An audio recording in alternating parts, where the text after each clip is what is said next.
Hôtel Saphir. Un bijou au standard international en plein Matongé, au grand carrefour de Kinshasa. Plusieurs catégories de chambres, bureaux et appartements climatisés avec Wi-Fi et TV n'a faux prix. Petit déjeuner y compris dans son restaurant aux spécialités variées avec réduction de prix pour naba client Oyuba Fandina Hotel. Ascenseur ultra moderne, disponible en permanence 24 heures sur 24, vous amène à tous les niveaux. Yaboina Matongé et Zalaté. Notre adresse A4 Ikelemba, quartier Matongé, commune des Kalam. Téléphone 084 710 99 99 081 600 8000. Hôtel Saphir, beau cadre, bel emplacement, bon prix et beaucoup d'avantages.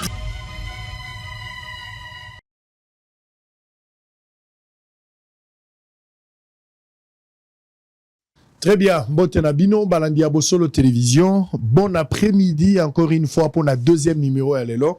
Botondi Liboso Bateve Nabino, Koli qui était Bozali Malamo et Kenyon, ce sont les Kanabolongo. Dans le bagito aussi, c'est l'élo, parce que le biloko là, officiellement, Misala et Gozalata, on se soutient. Mokolope à vendredi, Gozalate, pour la fête au Touaranango, Bokundoli à les 16, na les 17. Donc, Banakela, si Misala, déjà samedi, pour l'état bendi pour samedi, et ça, Mokolo, Misala à la rate. Pour la même yabao bakenda, le coup, pour la mboka nabiso, de babendi en Olikambo les 16, na les 17, et comme lobby jeudi, na vendredi. Donc, du coup, Misala, nyon sona, kela si, et kozonga pena la molongo, Mokolo ya liboso, tout au long, Mokolo ya lundi. Donc, 4 jours, nanda, que vous allez moi ebele, bao bako randa, koute na habite, bako souga ndengeni. Allez, tous allez en direct avec les pasteurs Gilit Bokwala Nicole Bene na MB était yambo était to bandali solo na ye to zamola mingi te mais to lo bamarambo eza plus important eza essentiel na osengo pesa ka litoi opesa litoi oyo kalbom mobimba ndenge ko bima na suko lo ba eske zaki mala moto mabe. Affrontement FARDC M23 à Niragongo a calmi relatif sur le front des Kibumba après la reconquête par l'armée de la colline des Nditi. Goma, encore un déplacé de guerre tué par des bandits armés au camp Lushagala. Lubero démort lors des affrontements entre deux groupes de Wazalendo à Masereka. Législative à Yakoma et Massimanimba. Début ce mercredi du contentieux électoral à la Cour constitutionnelle. Les Sinamed lèvent la grève déclenchée depuis 3 mois. 3 Chinois condamnés à 7 ans de servitude pénale principale. Exploitation illicite des minéraux.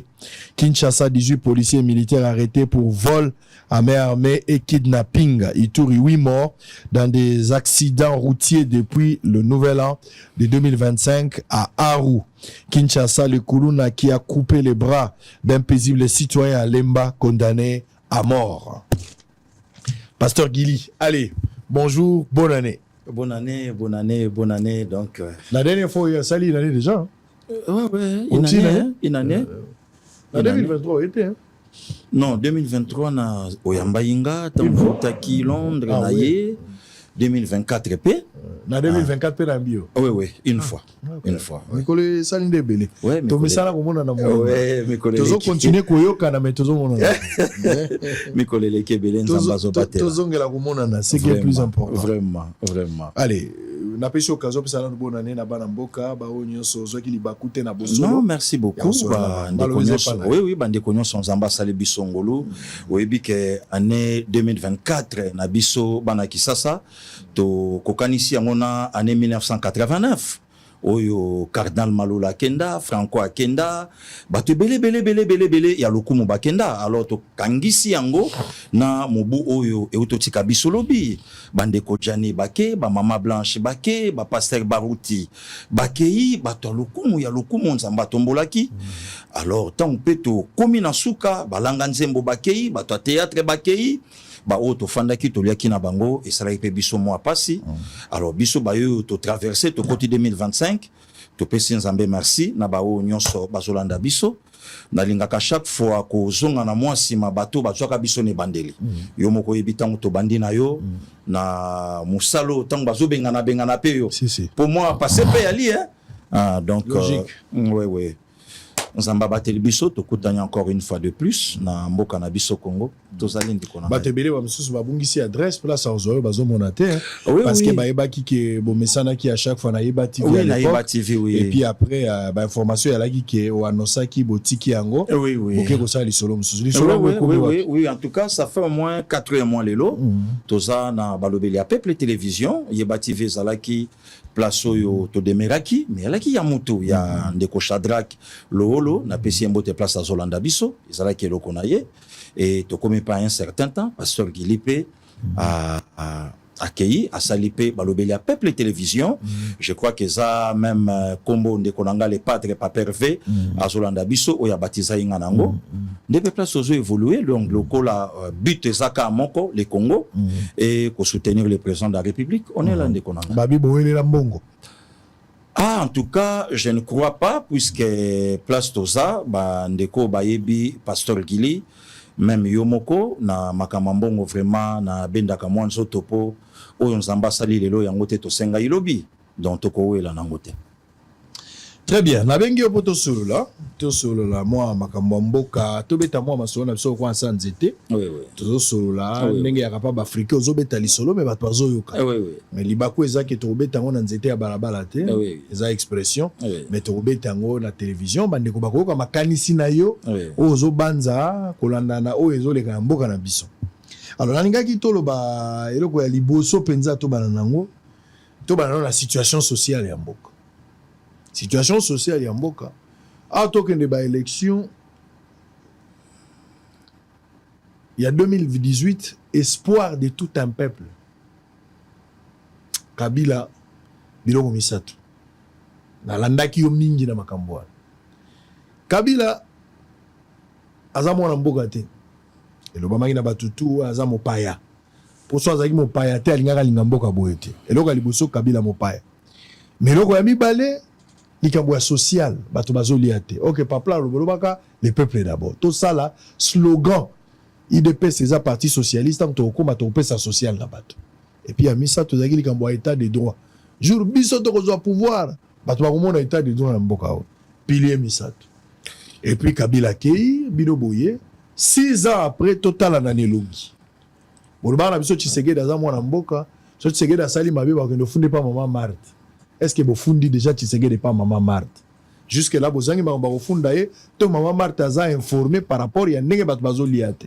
Quel est le bilan 6 ans après? Merci beaucoup. Social. Merci pour beaucoup. Lequel je crois que surtout bandino la première pilier ndenge outolobake tolobaki Kabila kende pour Kabila za biso effectivement lelo pasteur Gilina Platon ayo a changer rapide discours en côté et le bamika a na mboka te e bandaka déjà koloba malibanda ko bosana te ke tozana veille ya assassinat ya musée malgré que la date elle qui est falsifiée puisque en 2001 et comment le 18 janvier mais enfin les loto ya tozongaka le 16 yo moko za d'accord nanga même ataba ndeko yo ba Holanda biso ba za d'accord à l'époque ba pesaka papa Dominique Sakombi de res mémoire le père de l'excellence Molendo que je salue avec respect place à Holanda biso alaka ministre ya communication au moment que le 16 to fandi tozozela le 17 balobi na biso makamususu le 18 na tongo ba pesi papa Sakombi maloba ba biloba qui est présent totika biso lelo na 10 heures.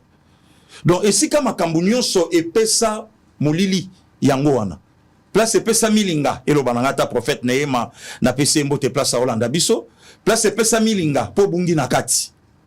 Alors, les lots, ils ont les 16. Effectivement, Nakati Nango Papa Sango, tu as une vidéo et bimi.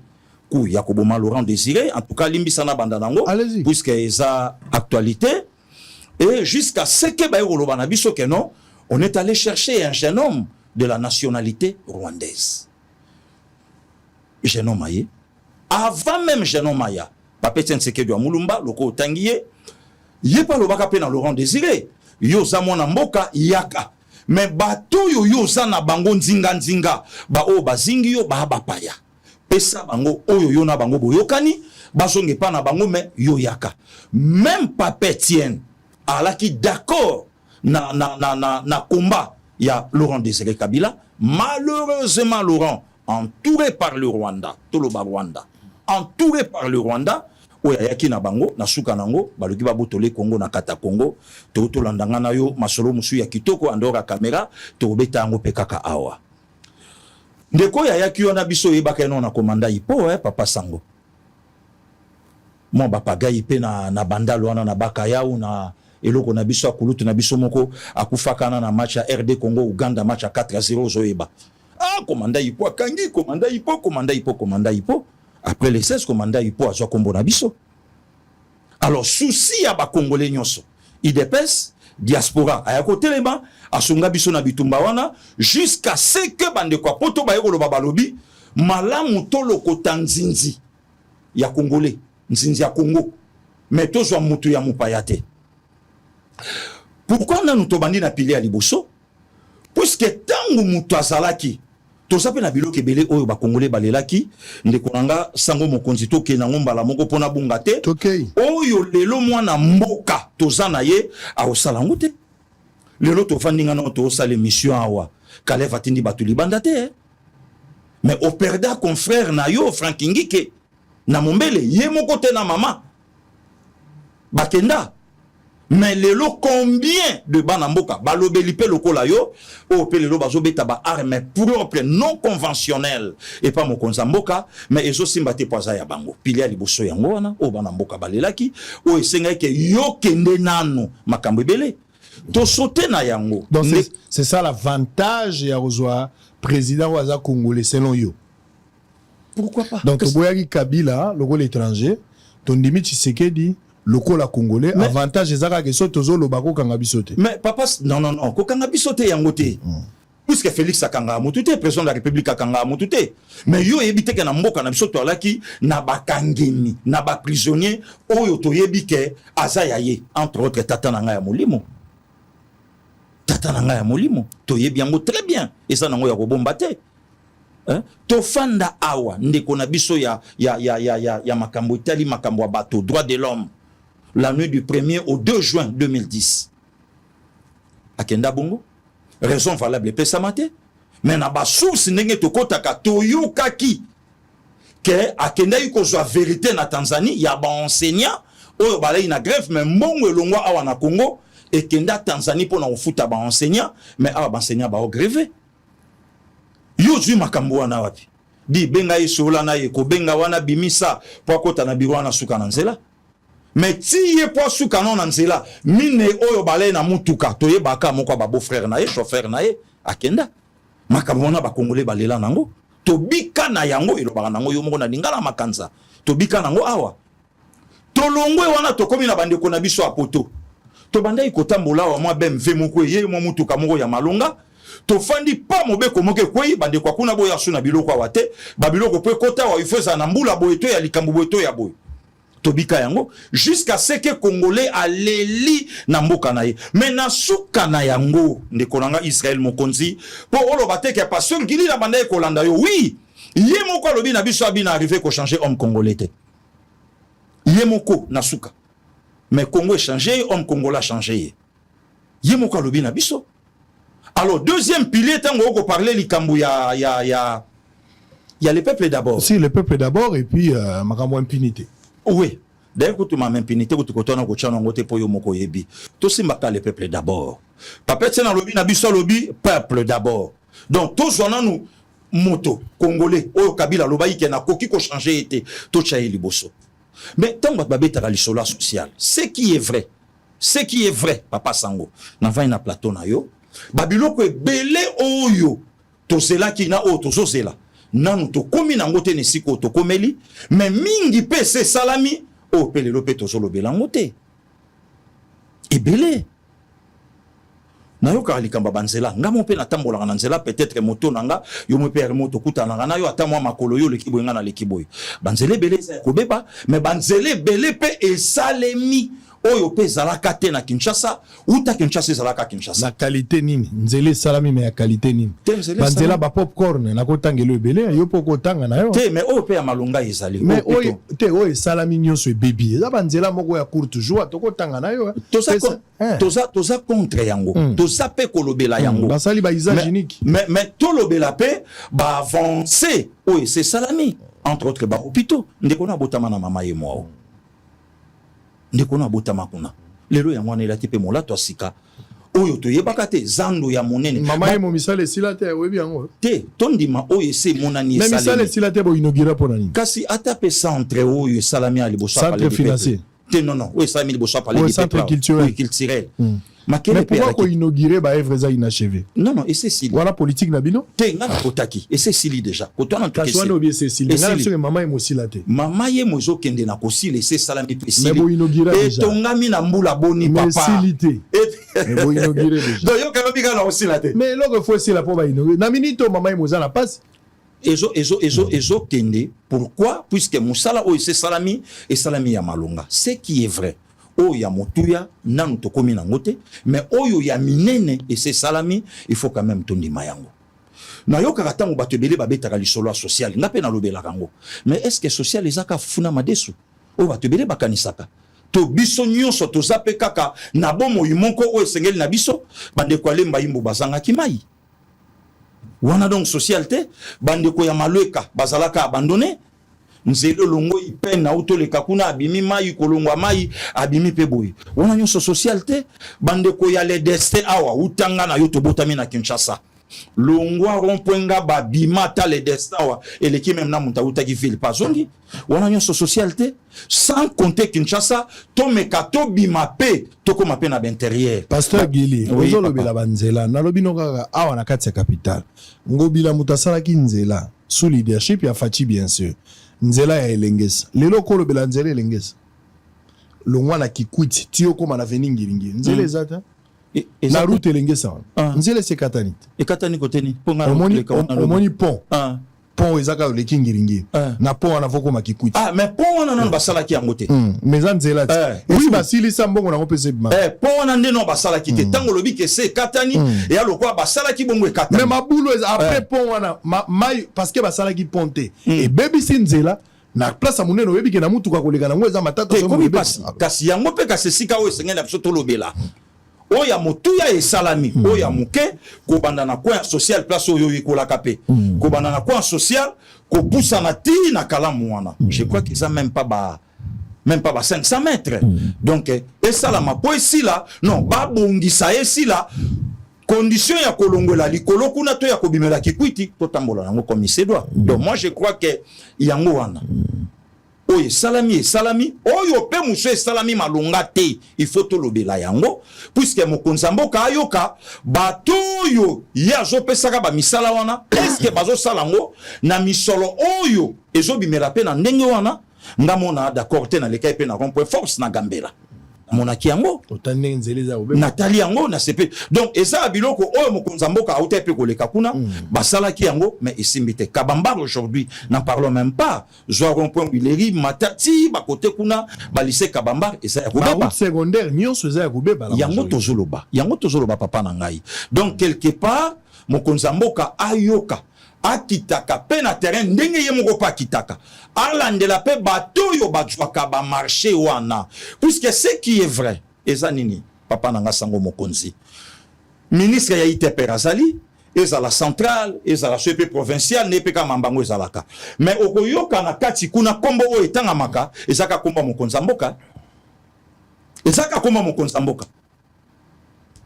mais bato yo batali mambi ya kosala makambo wana bazali mais est-ce que bazo salango ndenge oyo biso bayimboka tolingeli c'est ça bolongo la Gizaro bo protéger pour azabo frère chef de l'état non kuna nga na kotité est-ce que na lobby Gizaro Alexis Gizaro a échoué na lobby soko lobby azabo frère chef de l'état bon bande kwa yemo chef de l'état pour na ko tsaba na gouvernement te ba Tshisekedi bango moko ko tsaba ngo boyo ebite Gizaro azabo frère chef de l'état vous avez informé de est-ce que exact critère aux anakata gouvernement face à la beau frère mais peut-être que ça critère à protection pour naï wana yondo lobby parce que ti sikoyo toke na motion l'ensemble ba beti émotion mais IDP ça sangani parti soko lobby kim sakota chef de l'état toke parti ba bomeli Gizaro moto ba boya bima na porte ya Assemblée nationale peut-être après émission na ngana yo ba obengaye total ba obengaye puisque Hollanda makabalanda ka pebiso ba obengaye mokonzi ya mboka utakia na makamaka mbambuji le même jour bazana Gizaro sur terrain na makamaka mbambuji basili sikaka Gizaro azui avion aki Afrique du Sud na mataki avion moko na en Afrique du Sud na lo ba makambo eza li solo te la réalité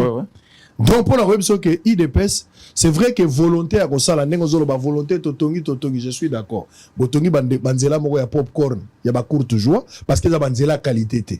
Et za banzela bongolote, yo za mwana bandalo wa mwana ngiringiro wi makam. Donc so za la presque à savubu. Aux ans aux ans la rond-point Victoire pour Mathieu Marion Nzela ne be baraté pour nani. C'est depuis 1990. Exactement. Et bon banzelo bo tonga lelo salika une année 2 ans. 2 ans banzela mo ba tapa là bo betaka mundu keleki. Kasi yango to l'IDPS c'est ça ils chinois. Bo beta bona ba chinois. Non, pas IDPS. Pas IDPS. IDPS na pouvoir. Non, non. Papa Sango, IDPS a na pouvoir, IDPS a travaillé, na ba parti prenant nyon sotozana bango, ML Sazali, AFD Sazali, IN Sazali, bango nyon sotozali. Vous comprenez, malgré que IDPS nous chapeauté pas IDPS, mais le président Tshisekedi au pouvoir. Donc le problème est ça que place yo tomoni malonga te tokolo bela yango, puisque les lomboka o soke bongi ba bénéficiaires les abisso ba congolais. Donc nzela soke pesi malamu te na koyawa na kolobate ke kune sai malamu ngamo na betelo lisolo ya rond-point force gambela ngamo na likinga bi o mais place yo bebi mbamo makasi bo ndenge nini. Donc lelo mokonza mboka pazo kabiso ya kolobake banzela oye sengeli na biso kotambola kabambare axa kotoyo axa côté mususu et simbi malamu te. Donc quelque part mokonza mboka ayo kapé na yoka ipe keno remaniemeza na janvier. Donc toujours c'est la paix. Très bien. Voilà.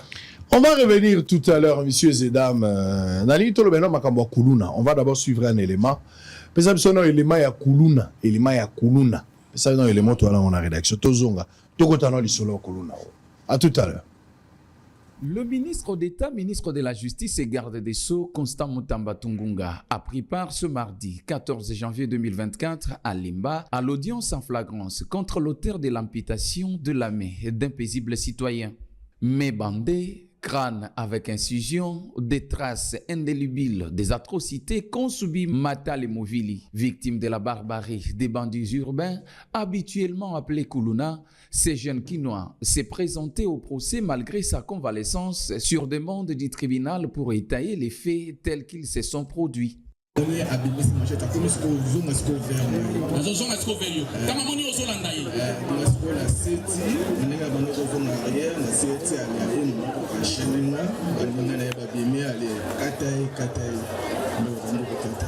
Sur base de ces récits de la victime et des témoignages recueillis, le tribunal a condamné l'auteur de ces crimes à la peine de mort. À la question de savoir si le prévenu est coupable, en conséquence, le tribunal le condamne en le déclarant coupable à la peine de mort. Cette sentence satisfait la population venue assister à ces procès. À la peine de 20 ans, et c'est le principal. Notons que plusieurs autorités militaires et celles de la police, à l'instar du commissaire divisionnaire adjoint de la ville de Kinshasa, Blaise Kilimbalimba et Thierry Chiting. Allez, pasteur Gili, avant na kota na ba dossier na zanango ya ba kuluna wana kopesa ba précision phénomène kuluna. IDPS muteboti yangote, Tshisekedi mutaboti yangote. Mais bozana mission noble en tant que pouvoir ceux qui bokomi d'arrêter l'hémorragie. Faut pas pérenniser ces phénomènes. Oh, yo tant bozani une opposition, ezalaki ba arme fatale pour nabino pour na ko attaquer pouvoir. Mais lelo boye kuluna s'accentue encore davantage. Mutamba, was un ministre de la gouvernement Soumino, toujours sous le leadership et nani chef de l'État, a proposé la peine de mort. Oui, Zalaka déjà. Yenda la Moussiango. Mutamba créé peine de mort, ça existe, mais yenda a zongi si likambango pour na ko appliquer. Ba contradiction ya batu bele bazo rejeter, batu super bazo ndim. D'abord point de vue na yo na solution au bango bazui pour na il y a eu des opérations. L'opération Dobozo Samasiko. On a connu l'opération Koulouna avec Kabila. Il y a eu plusieurs opérations. Finalement, phénomène on est oscillaté. Na lisuni nos monde la qu'on peut arrêter cette hémorragie. Il faut la peine de mort où il y a d'autres solutions au monde et qu'on résoudre le problème finalement pour la colonne. Merci beaucoup. Naoto sur les Kambango il y a pas longtemps na des comités na EBCA et malam aussi au moko bandi on reconnaître que esaïe de peste ba hauteur bateau ba bandi loko ti le to na ba on a Kinshasa. Papa sango tambola raso komi banda lo sololi na bandi ko ya banda lungwa ba ko yebiso balobi tune la biso maître avocat wana tune la biso ndeko wana ba macheto ya kabolela ka ba jeune na banda lungwa awa bilanga ngo ba sala ngo place ni banzete yango bakateli yango wapi ngabia bon babi oui tunela biso ye akabola ba machette awa bambeli toyebi tunela biso député moko ya PPRD à l'époque na district Moamba iole joyeux bomaye iole joyeux bomaye eloko ani botama bongo tunela biso batu nyonso wana yo tangi non bakuluna ngana tiki non branche bakuluna bakombo ya ba maître ya PPRD basala ba dégâts na mboka oyo batu bayebi bango otangi likamba bakuluna bato ba escalada mur ya IDPS pona koboma batu bakatsina bango batumba bango na limité pe batu nyonso bayebi place makambo wana eutela na tawana bato balé na bokonzi bayebi lelo yo pouvoir échanger to komi na ici ka mususu phénomène les autres continuer mokonza mboka tangwa ye abi OK peut-être tant so manka métier to ya koyekola to ya boye bon to pesa bandeko ata mwa makoki ya koyeba mwa yeloko bandeko bakenda pe na service national bamsu bakenda bayoka bamsu pe bayoka te bamsu pe bakenda boloko bon bameki ba piste tout ezo simbate yo moko tolo bango Costa Mutambe venu asa idepeste tangwa ya lobi OK nana monina la musa eloko yo il y a un prêtre monseigneur Cholé je cite son nom akenda otala Costa Mutamba sepela lobi to quand même d'accord na jeune ministre ndengaye po ya lingaka toujours ba ana terme moko utilisant on a malanga un jeune homme courageux voilà alinga la phrase wana trop alors comme il est courageux c'est un jeune en tout cas toujours compter quand même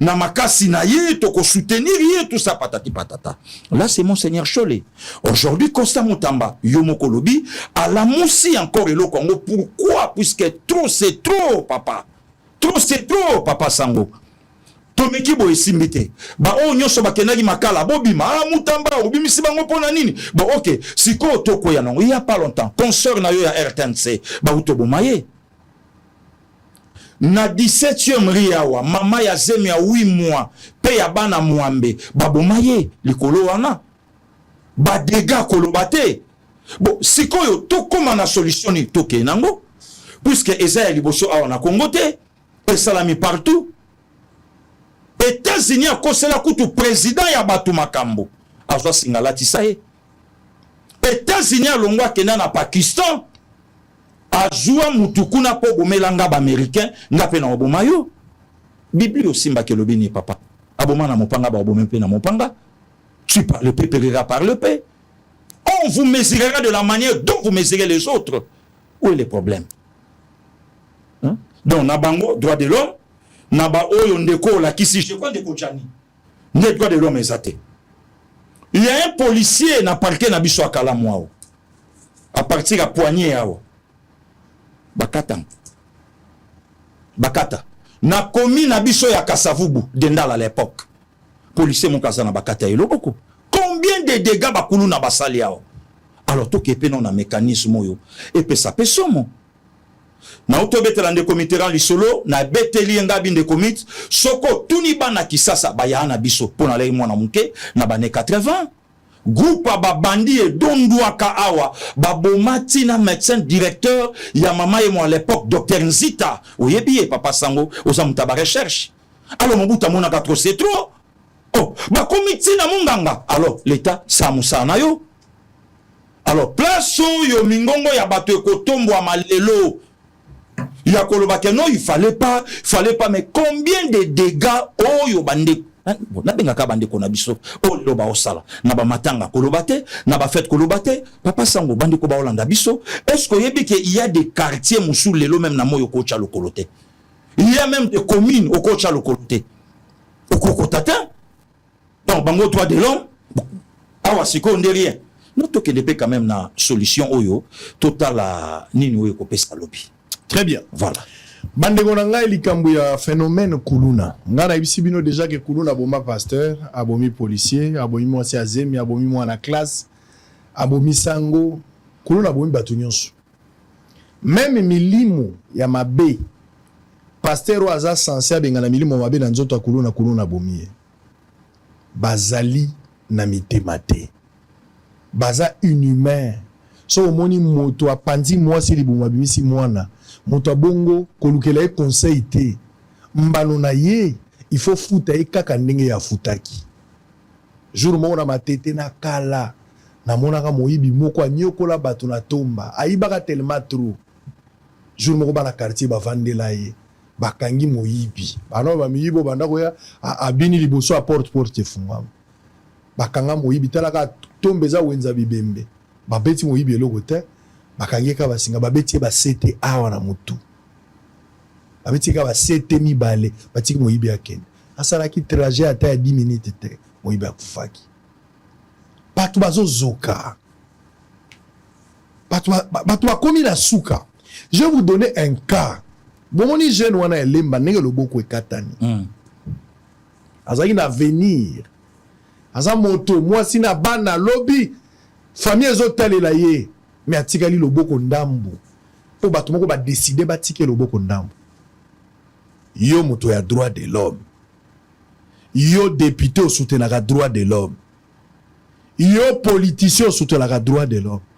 Bon garçon yo. Ba défense ya droit de l'homme boko zongi salobo ka garçon te. Vraiment. Bosa la ndenge na bino juridiquement. Ba voie de recours selon les textes et la loi boko zongi sala mona mbalo loboko. Si vous êtes incapable de remettre le boko ya mona mobala le taisez-vous messieurs. Vous n'avez plus la parole, taisez-vous. Vous êtes une bande de lâches. Vous êtes incapable. Ça c'est de l'hypocrisie. Cher député, je t'ai suivi. Prenez le courage. Prenez le courage. Quel est le saloboko? Oui, je suis d'accord. Parce que le boko moi mbalo zongisa. Le kola yoza mwana na moto. Le kola yo yebi droit de l'homme. Le kola yondo yebi mibeko. Zongisa ka le boko to sila. Ya on azoloba. Il faut l'esprit aba kulune kota na famille ya député wana. Voilà. Babo mata ndeko na ye ba kate le boko. Comme ça après un autre tourne interview que pense le droit de l'homme de ce cas. OK. Au peut son réaction na yo so abomine de konayo. To ba kati mona no loboko. To zo réaction après kokata. C'est de l'hypocrisie. J'ai un cas ici sur la table. Il y a une femme bavani na mobali na kati ya ndako. Na katanga bokoyoka mobali azolo ba tout à l'heure. Bavani na kati ya ndako. Na butu ba eko luka mobali pa ba bandi. Babane ko filer depuis kala. Nengeka ba criminel ba kota ka ba kuluna azolukai mwasi abombi mobali mwasi azaki na zemi ya 8 mois ba beti mwasi wana na butu moya ko kende hôpital ezate mwasi wana kufina mwana bana quartier basali effort bakangi pe moto wana ba memi epe na parquet na Kamalondo mais na minute ndenge tozolo baboye magistrat instructeur ya dossier à libérer. A commis déjà pour libérer. Pour bandeko ya mona mbali wana na Zambie. Basangisi mbongo na Zambie batindeli magistrat. Magistrat soit azoluka libérer mwana wana akende. Botala mwana mwasi wana kufi. Mwana na ye na libumu babimisi mwana zaidi ya kukufa. Mobali nenda azo expliquer. Botala dossier zali. Na oki pasi na motema. Mais c'est ça la réalité. Bato ya bolingi basala na bango nini? Bapakola bango mafuta. Basambela pona bango basambisaka bango bazopesa bango mai eza droit na ya komela mai il jouit de la présomption d'innocence bon tiens les français il y a présomption d'innocence manatana bazo causer ba dégâts na bato il y a une femme qui est décédée la femme s'appelle Mutomboka Beyaracher moi si wana kufi yewana moi si yewana nzoto na yango na saki bazingi oyo koto ye moi si bato abomi ba kuluna sont des criminels de kuluna ba bato abomi obali nazo expliquer mwana pe photo ya mwana ezawana mwana botala mwana ndenge zaki na kati ya ulakisa mwana c'est vrai que za moi choc mais mwana ye wana bakuluna bat basali makambo yo lobi siko bato ya boye muta bacha peine de mort habité juridiquement tu vois c'est les traités internationaux tu vois toza quand même ba membre ya droit de l'homme député. Est-ce que vous avez mérité vos actions députés? Namboko. Yo politicien, est-ce que vous avez mérité confiance de la population? Pour boya likambu ya peine de mort. Non, il faut pas puiser ba voie recours, tu sais juridiquement. On nous a expliqué, mais il faut que nous na katande ko no vivre yango. Comme ça tout ça l'interview. Droit de l'homme et lobini na kaya boy. Sinon te kangamu no kokolo ba isute. Ngoka mobali yana ndenga zo expliquer. Mokolo mwasi azolo bana pasi boyo kaye. Excellence. En tout cas, je vous ai envoyé, je voulais vous faire seulement les rapports du dossier que je vous ai envoyé. J'ai envoyé les dossiers que j'ai scannés là, que je vous ai promis. Il y a, le premier dossier, c'est la dénonciation d'abord du mafia que le magistrat Matuma Malongano Jérémy, du grande instance, a tout ce que... Parce qu'on lui a donné $3000 par la famille de Fabrice Badimou Badimou. On lui a donné le criminel qui est en prison là. On lui a donné $3000 pour les faire fuir. Maintenant, raison pour laquelle le magistrat là m'a menacé, il m'avait même invité au parquet, je suis allé. Par intimidation, il m'a même entendu sur PV. Je vous ai envoyé l'audition, vous les verrez là-bas. Il m'a auditionné, ce qu'il m'auditionnait, c'est ce que moi j'ai parlé, c'est autre, mais ce qu'il écrivait sur papier, c'est autre. Je vous ai envoyé toute mon audition là-bas, vous les verrez. Encore, il y a une ordonnance de main levée, parce qu'on lui a donné déjà $3000, il a même fait l'ordonnance de main levée pour les faire fuir en prison. Or, le dossier est en cours. Or, le dossier est en cours à l'auditorat militaire. Mais lui a pris les $3000, comme il a mangé l'argent d'autrui, il fréquente chaque jour à l'auditorat voir le colonel qui a mon dossier là. Pour les... Monsieur Excellence Israël, bonjour d'abord. C'est moi, Monsieur Isaac, les victimes, ici à Lubumbashi, précisément dans le quartier Bongonga, dans la commune Kampemba. En tout cas, Excellence, j'ai un problème qui m'a blessé beaucoup. J'ai reçu un coup qui m'a blessé jusqu'à aujourd'hui. Depuis le 6 juin du 2024, j'étais endormi dans ma maison et j'ai reçu un petit qui se nomme bien Fabrice Badimou Badimou. Il est venu accompagné de policiers bien capoulés dans ma maison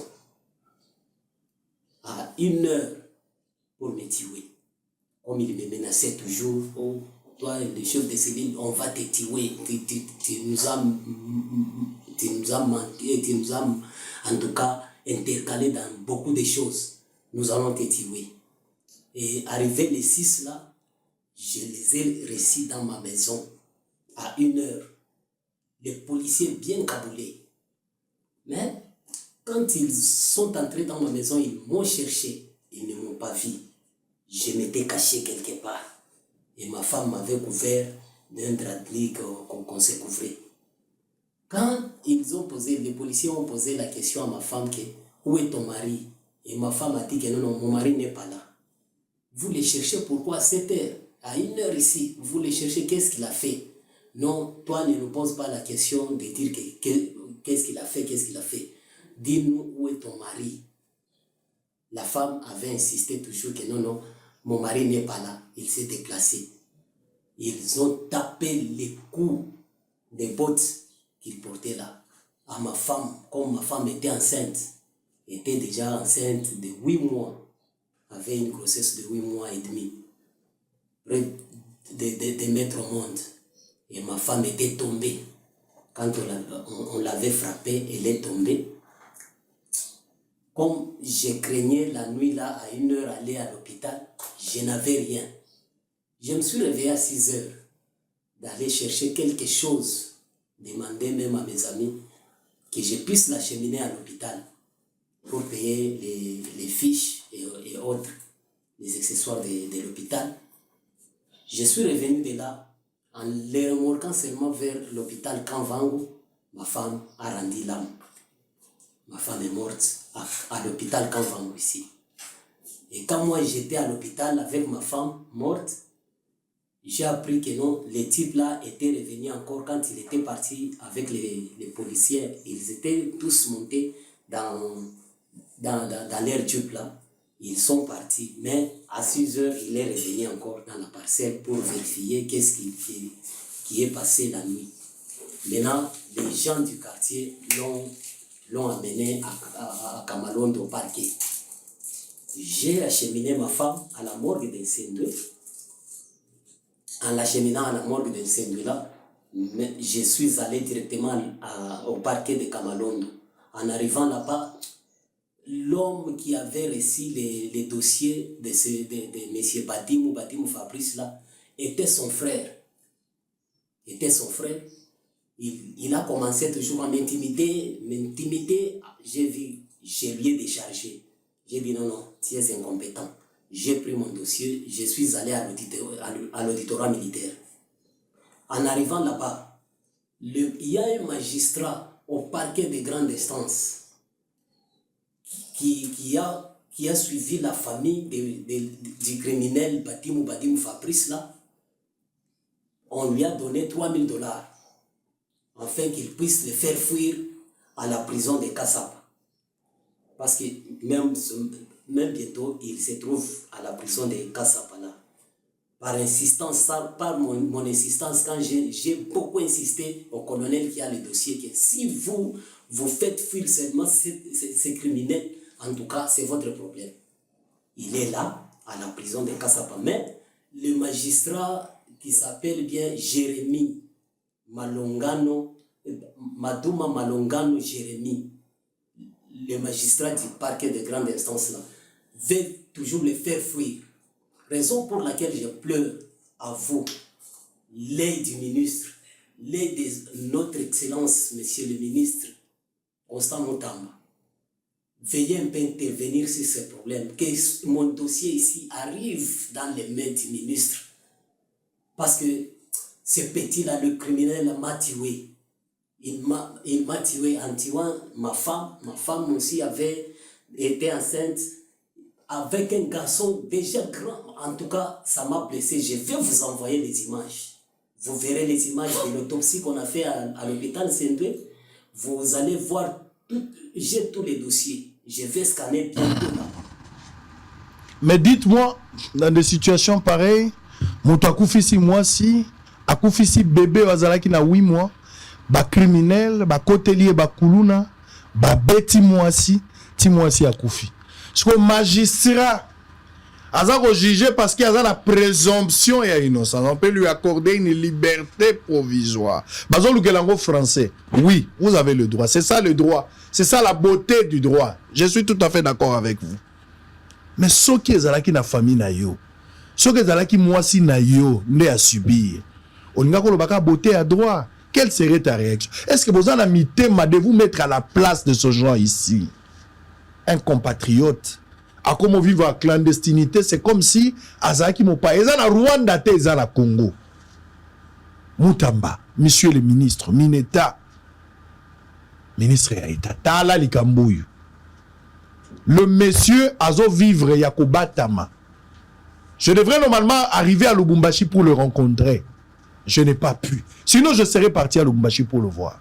Est-ce que vous ne pouvez pas intervenir? D'abord le magistrat, parce que j'ai tous les dossiers. Convoquez-nous ce magistrat. Posez la question à ce magistrat. Pourquoi Bazo Lingabatika Motoan? Bana Motoan na Kisasa, Basa Bissa na Kisasa. Peine de mort résolu à partir. C'est regrettable. Naïbisi au passé. Ok, n'enga l'obité papa. Ce monsieur m'a tué. Donc abomelinga mwasi na mwana. Donc abominga. Abominga. Et n'enga zana aolo bana pasi. Akokufa même avant enterrement mwasi na ye. Tolali tolamuki mutumoka droit de l'homme a telemi. Abeza dignité lelo na 21e siècle et no bino fanda et batongo ya modèle nini. Hein papa Sango. Na commune Mokwawa na ville province à Kinshasa. Ba période tozo yaka na ba corps na bandako. Kuluna kweya na butu ne bembe na matanga te. Ba sala oyo bakokai ko sala ba balola ne bembe na selkei kweya na mabele. Tout le bana bangote puisque droit de l'homme est ali et bon droit de l'homme est kotelema et au moniso ke salibo na tuna kabatu ba mama nyoso lelo batambola su na bijou na kingote pona nini kuluna mama zo kende fête abombi loko na yelo kwa yibaki place ko komanda lati mayele aotala donc tout tika eloko wana ekola lelo pona nini droit de l'homme ça bon na tato droit de l'homme neza nini kasi na moto ya bomi bon voilà présomption d'innocence voilà ma bébé ce qu'on a tatoyo o ya zokunda na mwasi na innocent ya bébé na ye o ye moka zokomisa Voilà, quelque part, tout comme à niveau, moi je crois, Papa Sango.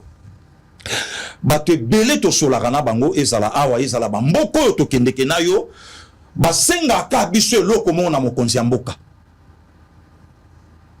soko tuni ndeko wana eloko nini mokonzi ya mboka cha mwa dose ya dictature bandeko nyonso balobaka eloko wana donc ngaku na kolongola mo dictature nazwi ka discipline na tie eza place wana puisque babiloko abo soki continue ko salama to moni mabaye na ye na victoire yo di yaka wana tata awa na ngambo pa bandeko na biso il y a un officier salaka succès kuna il y a 10 ans passé bayemba ki même na banzembo l'homme qui fait la loi akoya na mutepa na bango vanda ka wa tata etatolo di matanga te bayemba ki pe na banzembo wati général ndenge bayemba ki boke pa na biso ko sa mate ponani soke salami awa ikosa awa ekoma kaka ekokabola mboka omoni ekomema biso na balkanisation omoni boye eza malamu te omoni so etosali boye ekomema biso boye omoni mais non tokoma na situation oyo respect ebanda kozonga na mboka oyo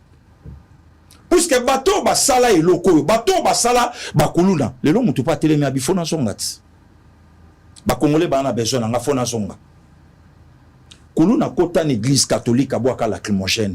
Kuluna kota l'église catholique à joie Vierge Marie. Statue na yeso statuette na ye abamba ngona mabele. Lelo ba telemi ba bino fazonga. Maman moko telemi abi un Congolais pas comme les autres.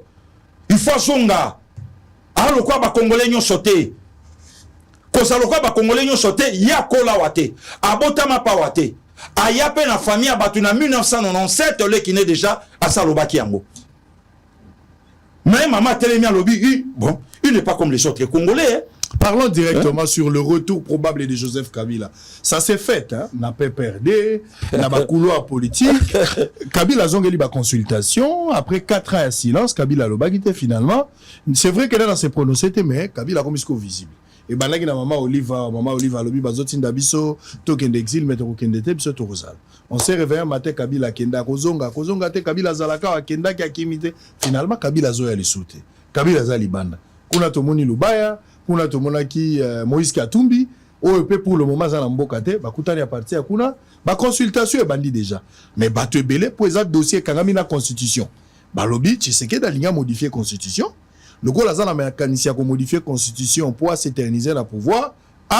Il faut qu'on mette et le quoi raté. Et du coup, Kabila va rebondir. Kabila zozonga pour peuple a réclamer. Donc on va prendre le 2. On va prendre la modification, le changement de la constitution qui amène Kabila à revenir au pouvoir. C'est que vous devez éviter. Ah, Papa Sango. Aujourd'hui, nous sommes le 15 janvier 2021. Depuis jeudi 30 juin 1960. Si le long des âges, je crois qu'il y a 65 ans. Est-ce que c'est pour la première fois Congo a révisé ou bien a changé de constitution? Je crois que non.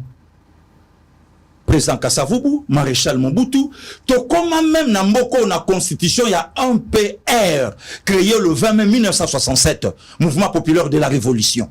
Constitution, il y a parti. Et kotati na kati to salela yango. Moi, naza na kata libu mama, aza déjà na kata un père, parti état. Tout ça, on a beaucoup. Laurent Désiré Aye, asimba pe constitution. Oyaye. Commandant il peut aller na bokonzi, il pas aller na constitution na ye. Sa propre constitution à lui. Rien à voir avec le Congo et les Congolais.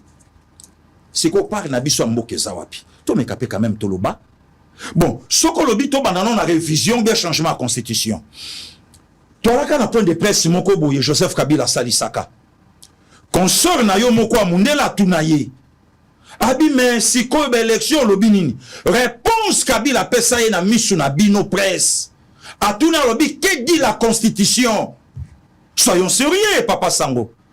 Atuna même na foule abi dit na constitution apesa nga petite sœur. Constitution Kabila et Lobinini. Mandat à président de la République 5 ans. Renouvelable une seule fois. Donc, c'est-à-dire, ceux qui présentent ça 5 ans, ils vont voter qui est, qui encore voté, PCS 5 ans, le coup la président Tshisekedi Lelo. sikoyo parti ya constitution oyo ezozongisa Kabila eza wapi? C'est ça la question, papa. Kabila komi na souka mandat, bao toutes les questions. Alors, à répondre était, abi, que dit la constitution? Bope sayatanga. Donc, na sali mandat nanga, na bonus nanga, na tiki na ke. Siko Kabila oya bandi ba consultation. Kabila wa robay na biso n'arrivé qu'au changer homme congolais te. Kabila wa robay na biso nazotika pouvoir ni regret ni quoi que ce soit, tout ça. Parce que Babilo konyo ce salami aujourd'hui, batu batelemi babi non, Kabila façon na pouvoir, pas bosana ni eloba tabanakini. Po abosanaki nini? Eloba tabanaki sasa. Kabila fait depuis jeudi 26 janvier 2001 jusqu'au 24 janvier 2019. Donc, jour pour jour, 18 ans au pouvoir. Bah, avancer au président Tshisekedi a sali lelo pour le Congo, son pays. Kabila Salangota. Papa Sango Yamingalo na plateau na yo. Kabila prêté serment jeudi. Na miso bagaitan Kakuji, ba Hérodian Dombasi, lelo bangonyon sobazate. Lundi le 30 janvier 2001, Kabila a ordonné na gouvernement congolais. Il y a qu'à retirer plainte Oyo Congo à Akiza Rwanda na atrocité Nyoso Rwanda Salaka. C'est en 1999, non, le 2 août 98 99, l'an 2000. Première prise ya Kabila Yangoana a imposé na Congo, na lobby bien, le 30 janvier, na cour internationale. Et aujourd'hui, Kabila Zonga po Kabila Bosanaki Nini. Biso toke pa maman livre Kabila kenda eko tangati. Tantôt Johannesburg, tantôt place Nyatangaka, na Nairobi, mais eloko ka biso yebaki, Kabila andimaki teke lelo, akoka ipe ko bengama président Yakala. Puisque son dernier voyage devant ba père na Windhoek. Je ne suis pas venu vous dire un au revoir, mais un à bientôt. Et quoi ya pe na mato ya bateau ba yebi. To yebi. Papa Sango on continue kozonga lobeza les 16. Selon ba histoire, Laurent Désiré Kabila a joué Massassi na 8h30. Troisième président RD Congo. Histoire et assassinat na ye et Zobiso moins de 40 secondes. Je m'explique. Président Vandaki dans son salon, na fauteuil na ya Vandi, balaki na Émile Montage Croix, opérateur économique naye, du coup Rachidi Akoti pas attiré sur le président, Rachidi Abimia Bando Kima, pas le général Edi à l'époque colonel, attiré sur et Soukawana ba colonel ba yebité. La question que je me pose, Laurent Désiré Kabila est parti, tokutana place nini poto que nous a Joseph Kabila comme président Congo. Or, na moi mouke, ya politique étrangère oh le loto yekola. Oh to yokape mastole pa ya bato. Na ba histoire ya Afrique. Mboka nyonso basala coup d'état, mutasala coup d'état yemtazwa pouvoir. À l'exception, il y a deux nations, deux états. Congo Brazzaville, Rwanda, nde babeta Jemoko.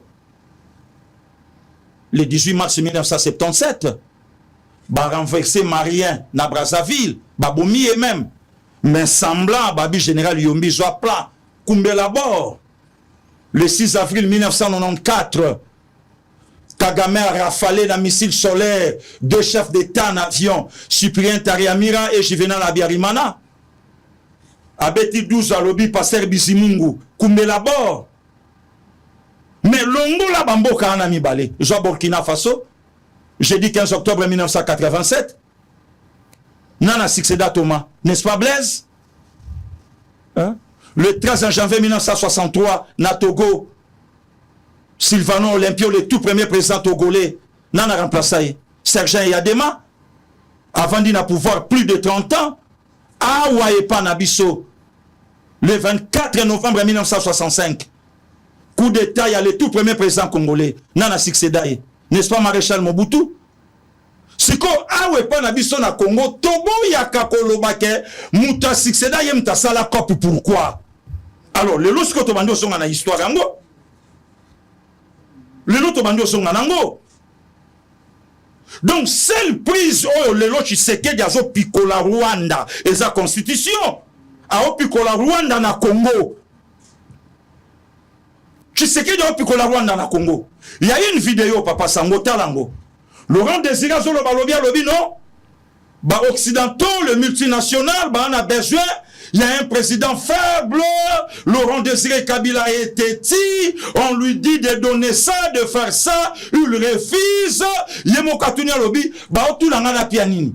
Pesa biso ba carré minier, babilo kebele bele avant yo. Tozalaka nango déjà. Laurent est allé encore loin à retour na bi maintenant. Bah là qui nango po bazwaka yango wapi. Laurent est parti, selon l'histoire politique, le Congo a connu un président faible qui est Laurent, qui est voilà, donc plus de 18 ans Kabila au pouvoir, un maillot faible. Aujourd'hui, Paul Kagame a vite compris que non, avec le président Tshisekedi, Naza coincé.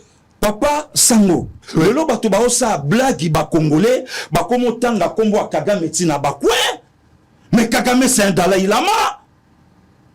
Kagame de l'Afrique. Loba peut-être pour le lot, bon tokute na biso ne sanga, tout le monde est devenu politicien. S'il y a des assassinats à bas chef d'État, oh et Salama, il faut toucher l'histoire à Kagame. Puisque ngana yo tang tozana no bana mike, toyoka ke babomaka président moko na défilé. Le lotam to koli to komi batu, toye ko se rendre compte que c'était le 6 avril 1981 à Noir. Ça date. Mais ce que Kagame a fait dans le 20e siècle, Tovanda, première image, il y a comme on accord, il y a Juvenal Abiyarimana, na pelouse, il y a Lopango Naye, puisque résidence na aéroport et Kangamaki. Tant que kita, maman Agatha Abiyarimana, nanda kwa tali abi, oh, batuni papa abi, non, non, non. Le président est avec le président Mobutu, Baouti Arusha, je ne crois pas que Bagoya. Moi, na bangwa liboso abima, amuni bakor na kata lopango. Azotambola, otambola, subitement a tombé sur le corps, ya papa nae. Donc, ba première image to monaka na butu, moi na yemo comme tazwaka image à papa nae, abi maman, j'ai vu le corps de papa. Abi c'est pas vrai. C'est Kagame.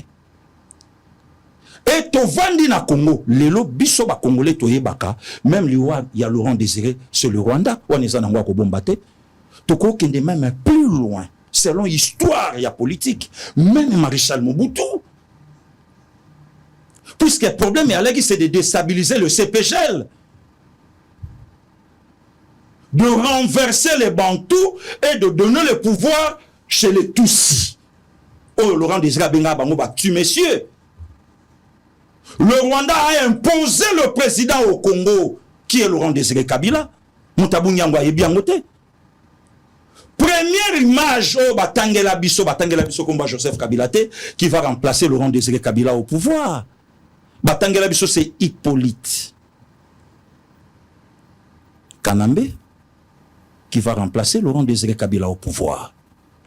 Lokola via ba Congolais ba koma otanga ngo ndenge ndeko nanga sango azo sala droit na ye azo yekola pa bakisa suboyebi bazongi babe attention ba Congolais balingaka mingi kombo Nzambe Israël président Hippolyte Balanité bauti Jean Joseph Kasavubu Joseph Désiré Mobutu Laurent Désiré Kabila Hippolyte non et Balanité to Bambaye Joseph. Bandeko ba Hollande biso ba za d'accord nanga. Bakola qui est même le petit-fils de son grand-père. Bakole babi bo pesa la bongo to pesa Congo central Valère. Ko sa province natale mama nanga. Na botami na ba mongo na Équateur na botami koto na ba Congo. Débrouiller jo pe moi si moko côté kuna olonga na na pe pesa moi malonga. Di n'importe quoi. Et lelo tant que mon image que non président Tshisekedi a bougé armé. Oui, c'est là qui est impossible. Papa armé avec un président civil comme Fachi, béton. Il y a un pasteur en Bokalanga Lobango, Abina Kondimaye, ceux qui mourent à Batossie. Or, mourent à Batossie, il y avait des éléments à M23, Bandakoya, Baope Sabango Tenia Moura, dimanche, Bissona Bango Nansoto. Le Lotala Moura Batonenga commis simple, délivré même. Avec un président civil. Bon, le col est simbité, à simbi botangwa komika ko simba constitution. Ah bon? Puisque constitution article yo ya kotika frontière polele ezala contrôlée par le Rwanda avec Tshisekedi au simbate. Bon là nganga yo mo kota. Papa Sangonga na kinoa. Imania makila lelo lobaka lelo makambangwa ba le komi peso ende nini. Dering na bane 85 alaka na entraîneur moko papa Anita. Na ebite soka zolanda nga soka zana bomoi. So papa Anita monique yindi na vita ye moka longoli servette. Moka dede bima. Coach à côté. Ye moka o coach na kati. Ah coach. Voilà Kabila. Kasi nganga côté te. So tanga moni makeno ba simbi plan. Ta. Constitution ba congolais tong ba ko sangana. Bako zonga avant 1960 nga place nange ozandeni famille batukutu na koti en 1997 bon ba congolo ba ke osangana na Kabila mais non ce sont des marionnettes tanga bango na bakombo natangi lubaye yekutu ko tanga yena nute bandana nu na batuka ba vraiment chibanda tunga mulongo okay baza batu fo singa papa au monde chapelo yo la takana ya bonzambe corps d'ivuma pa bazui tabouret Vichi bandana respect na mayele nyonso batelemisi na tabouret singa. Baibisi babilo ba maloba suka. Via zo signé contrat na M23. Ya makambo tole la lelo. Na présence y a ancien président nigérien aujourd'hui plus de 85 ans. Olusegun Obasanjo. Olusegun na okama ota la Congola zo signé contrat. Et s'il y a tuni abi vous signez de tels accords, votre pays ne sera plus un peu. Les lots congolais na telema lobby biloko kasenenga vanda ki sunde ayebo lobate aozonga. Donc c'est que Kabila est en train de préparer la mort. Il y a président Tshisekedi pour yazonga na pouvoir. Peut-être par la voie d'élection. Mais non, na yemoko Kabila a koki lisusu kobeta ta masolo ya politique te selon sa propre constitution à lui. Oh, Papa Sango. Tshisekedi fois bimana 2028. Il faut tout sa constitution. Mais pourquoi Kabila na batune ba to sa oya bango kutute? Kutu constitution na ya biso ya Congo te. Ya bango. Pourquoi zoto sangote? Le kola ka makambo constitution simba mita. Kabila telemia lobby Moïse Katumbi yaka. Pourquoi Addis Abeba, capitale de l'Afrique? Malgré que les loyers pe kuna mo ba poème belé a consulté nanou Moïse Katumbi. Papa Sango, to décortiquer bato na mi balé ndenge ba fandi na canapé, est-ce que ba otala na ba solo la na vrai? Voilà maintenant il dépeste. C'est Katumbi qui nous a dit botu na ye tango ayaka Congo, ayaka na quel passeport zaïrois? Là c'est Moïse Katumbi. Abinga na botamiawa. D'ailleurs kutunga na carte nanga o ya vera ma ya pondu o ya ba parents to banda ko tala pe bada de naissance na biso yebi. Ngai nga na botama lelo. Voilà. Katumbi abia sanango. Mais Katumbi a memi biso lobi demander à Kabila. Ayebi sabino oyo bayaka nango awa lokola ba congolais. N'est-ce pas ka Kabila yemoko mena bande konaye. Le vieux Kwebe a Olanda biso na poto. Abenga c'est un immigré. Oya sala 3 ans na mboka batu 18 ans comme président de la République. Katumbi mtaloba na biso. Et complicité, il y a ba politicien en robe. Il y a yote papa nanga, il ba politicien en robe. Ba sangani babi maintenant, bino mbale fo boyokana. Boya ki kop na Congo, boko kene na ordre dispersé te et opia mobulu. Banani bayokana.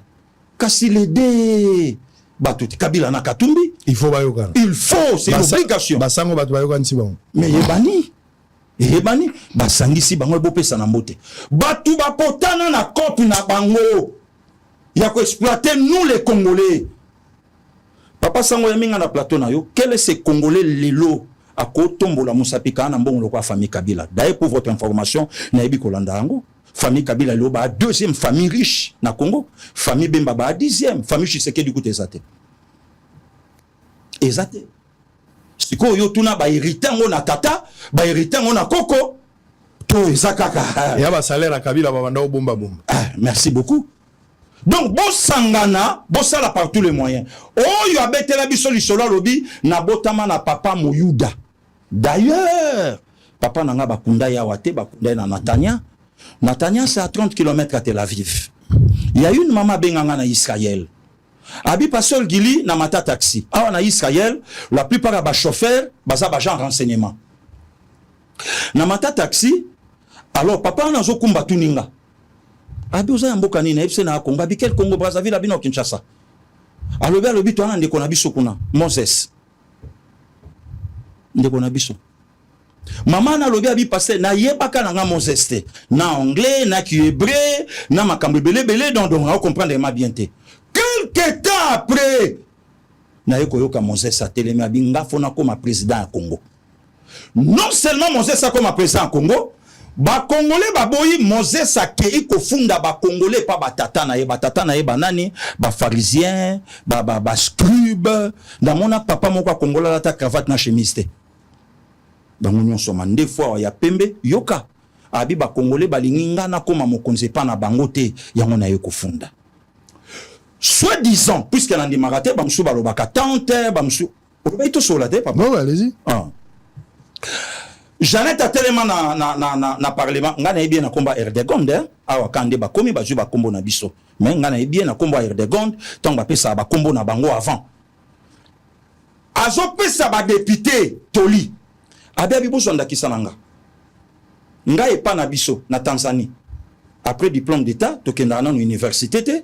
Tokenda na service national. Service national c'est un mot français. Na lingala so na bina limbolango misala ya bana mboka.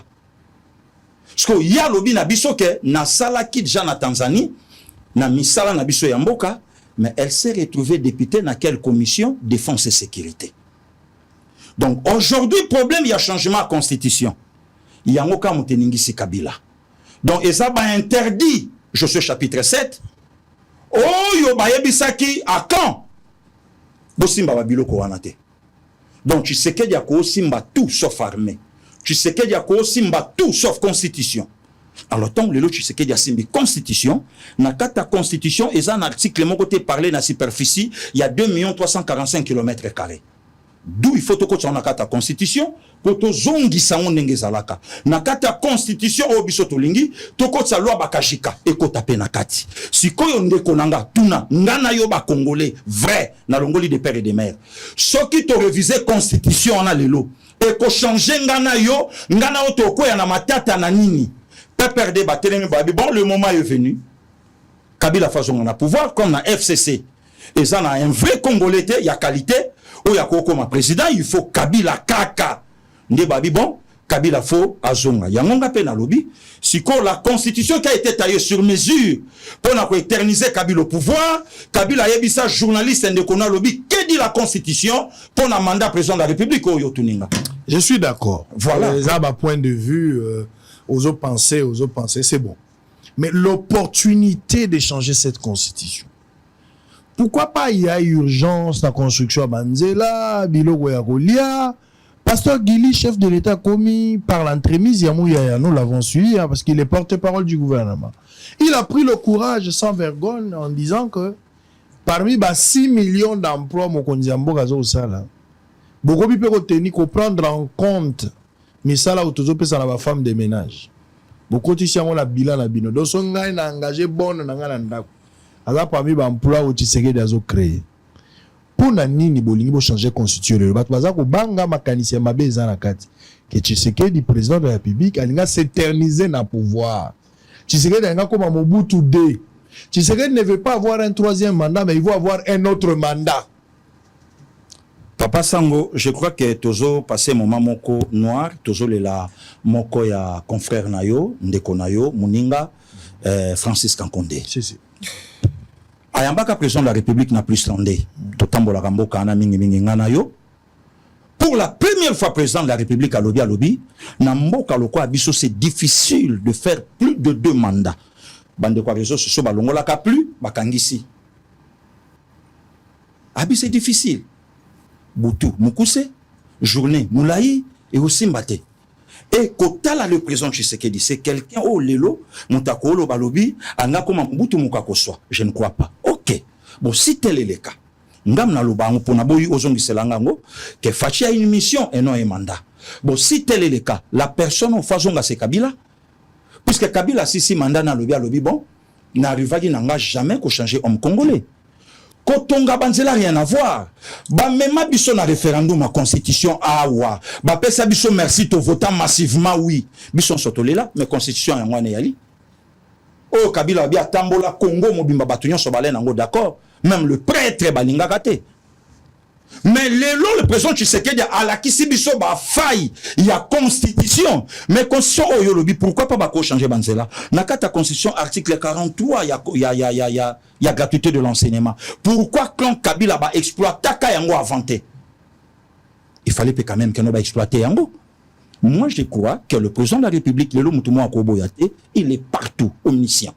Na moment oyo armée na biso et alaki sous embargo et longwa le lobby bundeli ya malonga yo anozobeta lisolo kolini soki yanja juana ba auto déloger ba tout tant d'années le lo armée na biso ba avancer eza makasi oyo ba tout ba pesa ka président Tshisekedi chance wana te le lo sur le plan diplomatique le lo nanya koyi koboya Congo pe atelemi ba komi pe kolobela Congo et sika oyo ba lobela ka pe Congo te les lois comme la Congo. Donc, et ça va travailler au président de la République à Osala. En même temps que, en même temps Kotoyo. Kotoyo Batonga. Kotoyo Basalaboy. Bon, quand la constitution de Batou, faut renvoyer biso babité. To ki pena nou mabumu. Na moment, ataso bapenga fufuna, on liate na osana émission. Na pe na zalatin. Moutou moussou azoli ya pa otala émission. Donc, biso nyo sote toza na bosenga moko. Papa sa moto tambola ka pena yo. Na mizo apenga yimoko. Situation nini oyo lelo eza na Angola na longwa poto Angola oyo grand frère moninga aoloba na biso abina kesani na mikili na simba akutula koleka mikili effectivement vrai lelo vini eza na Angola auto le kana plus 27 il y a pas longtemps vini neza kuna to pusani na mikili place to banda vanda vie mikolo mo ba plaisanter selanga tamo koli okipe via boaki le lo mona poto mo ya pene lo na petit boro bo simba te na zonga mango na pe ka on marché dans GP donyo se sapé o lobate siko pasio batu nyonso balukaka kolati biso na Congo mbule zo beta ti lelo na Barcelone ko motonda Miami ko lobate soki makambo esalamaki na New York esalami esalamaka awa Tshisekedi donc nyonso ya mokili lelo ya mabe elati kaka na manda fachi ba militaire basanga ka hôpital na mboko depuis maréchal Mobutu hôpital à Malonge tona mana kanchacho babeta lisolo na ngote donc lelo boti kananu nyonso wana nanu en tout cas wana bosimba mais constitution nanu te lelo na ba évêque ba commencer ba vidéo merci $1 million tozwaki tala to tongi boye tala to sali boye tala to songi boye. Donc, nous sommes rien. Donc, tu penses, pour terminer, parce que nous sommes arrivés à la fin, il est 17h16. Pour terminer, on doit laisser Tshisekedi modifier ou changer la constitution pour le bien-être à Congo. Il y a une constitution, ami Pesanzela na Katina. S'il faut réviser, il faut réviser. Kabila Lobang, on a parlé du peuple. Il y a une constitution. À comprendre qu'Aza Misala ya Maboko ya Batu, Aza parfaite. Il y a une constitution.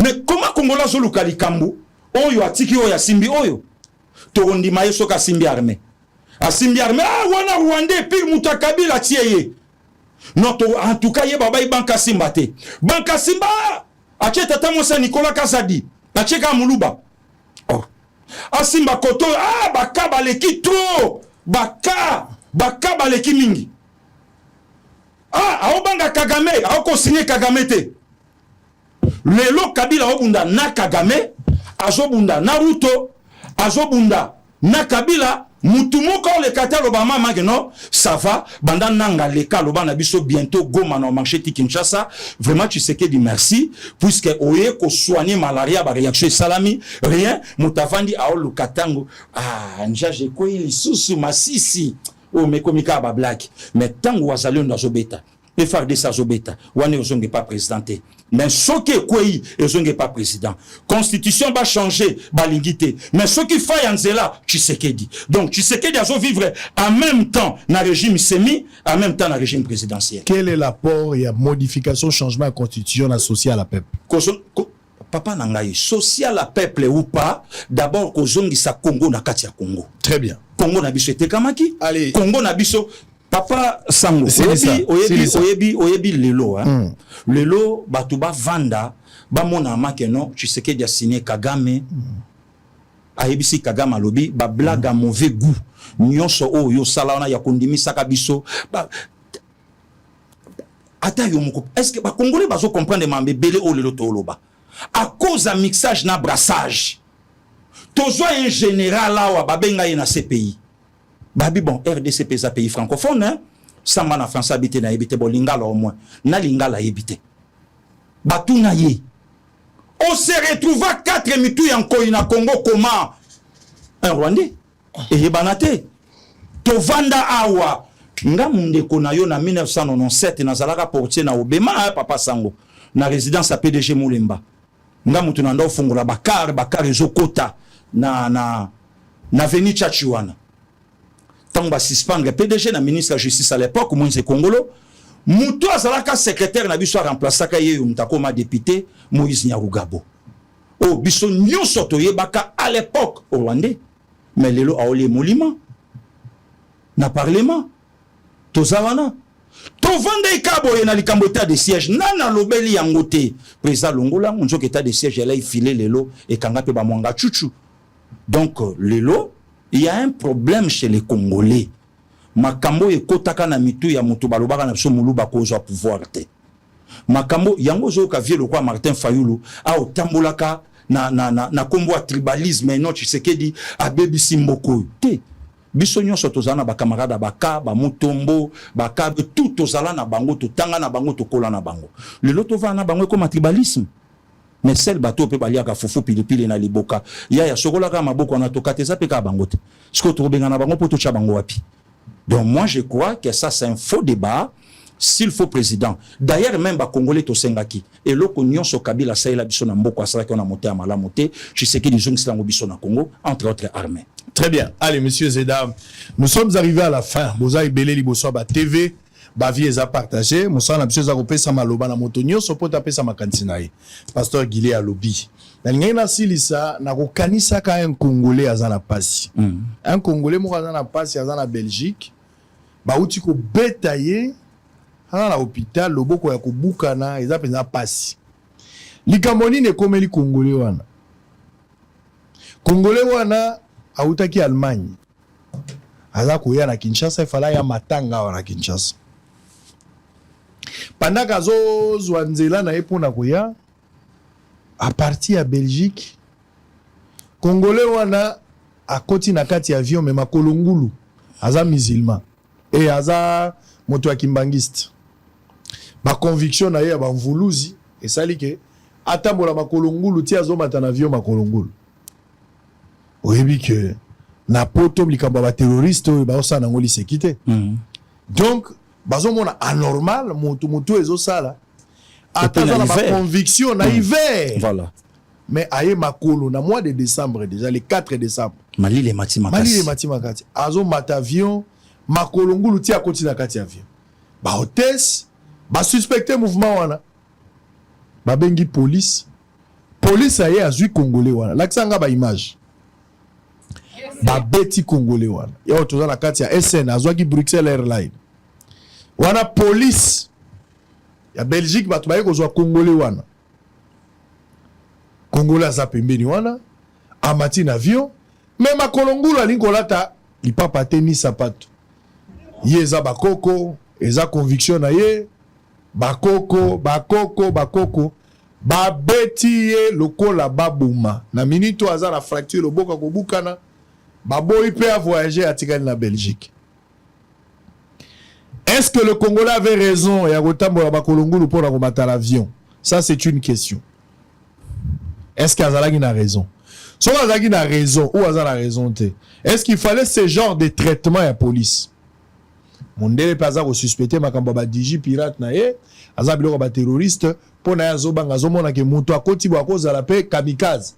Akokota bombarder loko abatu bakufi Azad a préparé moralement mais c'est un Congolais Azad terroriste était mais sa conviction et la spiritualité naie kombo naie monsieur Baudouin Mabaya Mpandi Kuziku depuis le 4 décembre nde loko e salami Azad a passé na hôpital na kozwa ba photo naie na kozwa ye moko na téléphone beaucoup ka témoignage il va expliquer ça mais na qui passe parce que c'est un frère sang congolais au-delà de tout ce que nous pouvons analyser comme comportement et par rapport à ce que les autres ont fait mais c'est un Congolais en difficulté ça nous concerne.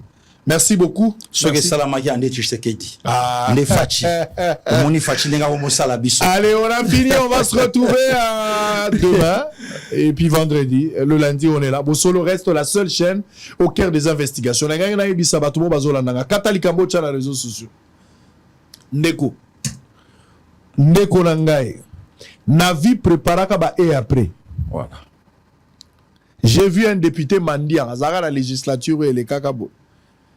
Akomota musa bazota musa presque panier bazosenga li salisa député kala salisa député kala soka député kala li salisa na lobaka na bino yeba ko bomba na vie faut ça la idéologie entonnoir et bimisa mafuta ebele et yambaka mafuta ebele me bimisa moke nde idéologie biso to salela entonnoir mulongos et yambaka mafuta ebele me bimisa moke oyo kokoma lobi ezali loko zo kanisa lelo nini olingi okoma lobi sala bikonzo ba opportunité na vie ekoya ebele mais ko changer vie na yo ekozaka moko c'est à toi de découvrir et de comprendre qu'opportunité on a ko saisir yango te ekoya kaka ke pa na yo te ekoya ebele mais ko changer vie ekozala moko c'est à toi de déceler de comprendre sans comprendre c'est ton problème des dépenses inutiles ozokola na kati ya vie oza la chance le la biso boy obimi na famille au héritage des aragité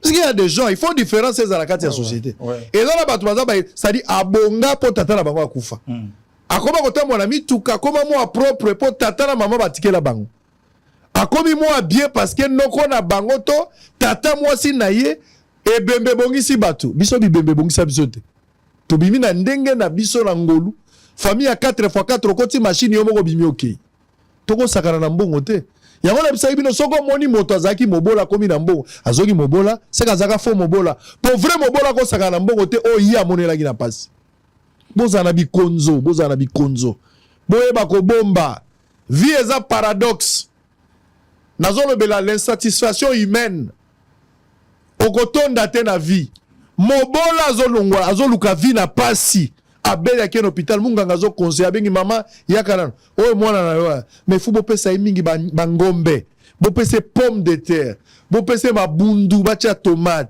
bopesa ke mingi ba viande poison makasi amelaka miliki wala zo sa mobola o azana mbongo te zo sa mobola ali ya ngombe ali ya ntaba amela miliki ali ya pomme de terre bopesa ke ba petit poison malamu mobola zo luka mais bazo pese courage ali ya biloko o azana bozuna ngote maintenant komi na mbongo komi omona moi clair olobi siko na récupérer bangombe ba ibisaka nga na hôpital munganga wana kaka ya ibisi mama ya kayonde mwasi na ye il faut éviter bangombe na ndako pesaka papa moi légumes pesaka mingi ba paipai pesaka finalement il faut moto azala ndenge nini biloko liaki na bomwana poko mama makasi okola biloko wana ko boma soko komi opusana na âge. Ça c'est vrai. Ça là, opportunité. Il faut saisir l'opportunité. Quand ça na mbongo jeté. Na bisaki bino na verba mbongo ate tondi na ndaku. Soki ya sikezo kota te ya kalegosi là. Ko dérange ka batute. Tu as eu des opportunités dans la vie mais tu n'as pas saisi ces opportunités. Arrêtez de déranger les gens. Arrêtez de déranger les gens. Ozozo ya muke. Moi si ya mapa ya kwa na bino. Oya tangisi mwana ti bozwi pe diplôme na mwana na yinikine to na ipen azaki na fond nini à part fond ya mapa toi tu as eu plus d'argent que ça minimiser le coût ozo bundana batute za yo moko sala na vie ya mulongosi e yambaka mafuta ebele me bimisaka moke préparaka ba et après oyo kokoma lobi eza l'expression ya befort ozo conjuguer lelo po ndoki azala te ndoki ya vie na yo ezakaka yo boso le style. Merci beaucoup. Hôtel Saphir, un bijou au standard international en plein Matongé, au grand carrefour de Kinshasa. Plusieurs catégories de chambres, bureaux et appartements climatisés avec Wi-Fi et TV, n'a faux prix. Petit déjeuner y compris dans son restaurant aux spécialités variées avec réduction de prix pour nos clients Oyuba Fandina Hotel. Ascenseur ultra moderne, disponible en permanence 24 heures sur 24, vous amène à tous les niveaux. Yaboina Matongé et Zalaté. Notre adresse A4 Ikelemba, quartier Matongé, commune des Kalam. Téléphone 084 710 99 99 081 600 8000. Hôtel Saphir, beau cadre, bel emplacement, bon prix et beaucoup d'avantages.